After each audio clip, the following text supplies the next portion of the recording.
Bape is arguably one of the most iconic names in the history of streetwear in the early 2000s. The Japanese brand managed to infiltrate and impose its influence first in the United States and then worldwide. 15 years ago, the brand with the logo of a monkey was stamped on the body of all important rappers, including Kanye West, Pharrell Williams, and Soulja Boy. The brand even started one of the most legendary fights of hip-hop, between rappers Pusha T and Drake. 15 years later, one of the biggest diss tracks ever made. Talking about a son Drake supposedly wouldn't have assumed. More than a clothing brand, Bape is a staple of hip-hop culture. So in today's video, we're going to tell the story of one of the best brands of streetwear clothing, how it went bankrupt in its heyday, what's left of it in today's times, and why Nike took 20 years to process it. It all started in Japan with this guy, Hiroshi Fujihara, the creator of the Fragment brand. You may never have heard of him, but there's a chance you've seen his work through his collaboration on sneakers with Travis Scott, his work at Rolex, or even Pokemon. Hiroshi Fujihara is considered the father of streetwear and an urban legend with his country music. It was a fashion magazine cover, a pop culture reference, and helped change Japanese streetwear. From 1980 until now, through the guidance of Jun Takahashi, founder of the brand Undercover, known by many as the father of skateboarding, and also participated in the creation of brands such as the Billionaire Boys Club and Kavempt, was born the so famous Tomoki Nigo, better known today as Nigo, the founder of Bape. Nigo comes from a middle-class family, which often translates into very busy parents, as his parents spent much of their time working. Tomoki spent a lot of time alone, watching television. He watched many popular movies, anime, and, of course, music videos. Most of the media he consumed was American, or at least inspired by American culture. What would normally sound like a sad childhood, turned out to be a blessing because it would help shape the visions he had for the future. Between the rise of hip-hop and streetwear, the young Nigo remained busy. His love for American culture led him to discover and admire Hiroshi Fujihara, who is one of the leading people credited with popularizing hip-hop and streetwear throughout Japan. Having developed an interest in fashion, he enrolled after high school as a student at one of Japan's top fashion colleges, Buka Fashion College. He also graduated Japanese fashion designer Kenzo, the founder of a brand that Nigo would later work for in college. Although he claimed to have learned absolutely nothing in college, because he spent more time at college parties than studying. But once again, what seemed to be a hobby turned out to be a blessing. During these years he got a job as a DJ and slowly gained notoriety for his playlist and style, both heavily inspired by the US rap scene. Soon news of the young man with a new style traveled through Tokyo and reached Hiroshi Fujihara, who reached out and offered him a job as an assistant. Along with his idol, he worked on different projects with clothing brands and Takarajima magazine. And this magazine was the one he read as a child and learned all about his idol. It is also through this collaboration with Hiroshi Fujihara that he earned the nickname Nigo. With the help of their mentors, Nigo and Jun Takahashi opened their first store, called Nowhere, where they sold good and famous streetwear brands. And in that, Jun Takahashi took the opportunity to launch his brand, Undercover, which was an immediate success. Nigo was looking for an idea to create a brand, and it was when he was in a 5-hour marathon watching the Planet of the Monkeys along with Jun Takahashi that the idea of Bape came up.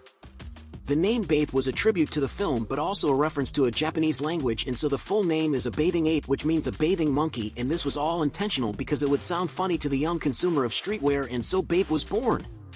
Everything was going to work out, because Jun Takahashi designed a logo, Nigo had a store where to sell his items, and also had the strength of Takarajima magazine to promote them. Everything started well. His first products were very simple, just shirts with a monkey head. But Nigo knew he needed to develop his brand's brand. After spending all this time around Hiroshi Fujihara, he learned a lot about how perception and image are important to a brand. He knew that people, before price or even quality, cared more about the exclusivity of a product. So he decided to sell only 50 shirts a week, at a high price, to give the brand a luxurious look. This technique, despite being risky, proved to be the right one, and the hype around Bape grew over time. Bape grew so fast that in a short time it was already being sold in more than 40 physical stores. But one day, out of nowhere, he decided to disconnect from all these stores and decided to open his own Bape store and sell the pieces only in his store, to make the brand less accessible and more exclusive. Again, it was a risky move, but it turned out to be worth it, because it only increased the hype around the brand, and over time. He released iconic pieces such as the camouflage sweatshirt and the shark hoodie, both designed by skaters. He also launched the famous Baby Milo at that time, but what put the brand in the American streetwear was the sneakers similar to the Air Force One, but known as Bapesta, released in 2002. After the launch of tennis, everything was very fast, because Pharrell Williams met Nigo during a trip to Tokyo, and soon after became one of the greatest ambassadors of the brand in the United States. But contrary to popular belief, Pharrell Williams was not the first to use Bape in the United States. But through Pharrell Williams, Nigo also met Kanye West, and so Nigo made connections in the hip-hop music industry, and Bape was soon everywhere. For many years no one knew exactly why Nike had never sued Bape, and many theories began to emerge. The strongest was that Bape had some kind of agreement with Nike, but it was always hard to believe what some people were saying.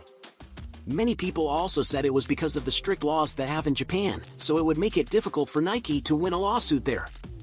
But the facts finally came to light after 20 years through a process in early 2023. It was revealed that Nike finally filed the trademark suit against Bape. The lawsuit alleged that Nike and Bape in 2009 made a deal that Nike would not take any action while Bape continued to sell most of the shoes in Asia, where it had more audience, and also Nike made a request for Bape to redesign the Bapesta shoes. Bape did what was asked at the time and Nike never sued. But the question remains, right? Why did Nike take 7 years to contact Bape? For me, in my opinion, it was obviously because of the moment of bankruptcy that Bape was living. And this is something that few know that I will tell you now. From 2004 to 2008, Bape was at its peak in numbers, but despite this, the company was going bankrupt by 2009. Nigo, the founder, made a lot of bad investments. He opened many shops very quickly and even tried new things such as Bape restaurant and even coffee shops. He later admitted in an interview that he was not good with the money and should have concentrated only on creating the pieces and hiring people in the financial business, as those bad investments left him and the company with more than $50 million in debt. And on February 7, 2010, Nigo received an offer and sold Bape for less than $3 million. So that makes sense because Nike never sued Bape back then. But in 2019 Nike returned to Bape asking again to focus on the Asian market and modify the design of the sneakers. And Nike has also given them a long term to do this by 2021. But Nike has since stated that Bape has increased its presence in North America, and not just that, they have claimed that Bape has copied the design of other Nike sneakers such as the Dunks and Air Jordan 1. Nike has repressed the people who have fulfilled its designs in recent years. We saw it with the war with Lotus, Omi, and also with Skechers. I also noticed that now they file lawsuits and strengthen the news on personalized tennis pages on Instagram, Twitter, and YouTube. That's just my opinion, you know? But I think they're getting heavy right now because, let's be honest, their designs in recent years haven't been very successful and they haven't been able to create many successful new designs either. Nike has been releasing their classic sneakers in different colors, and I think they know that after a while this will not be a sustainable method for them. So Nike is trying to get rid of anyone who can speed up the process of this lack of interest in Nike sneakers. Remembering that this is my thought, but leave it in the comments if you agree with what I said here about these Nike processes. As for Nigo, he remained as artistic director of the brand for some time, after the new owners took over. But after the brand was bought by a company, it was never the same. That's because everyone behind Nigo stopped supporting the brand as soon as he left. The lack of creativity and innovation combined with mass overproduction, through many collaborations, led to the fall of the brand.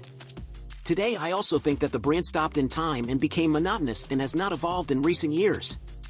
Current fashion and streetwear culture are working a lot with dark and neutral colors, so Bape's bright colors hardly fit. That is my opinion once again.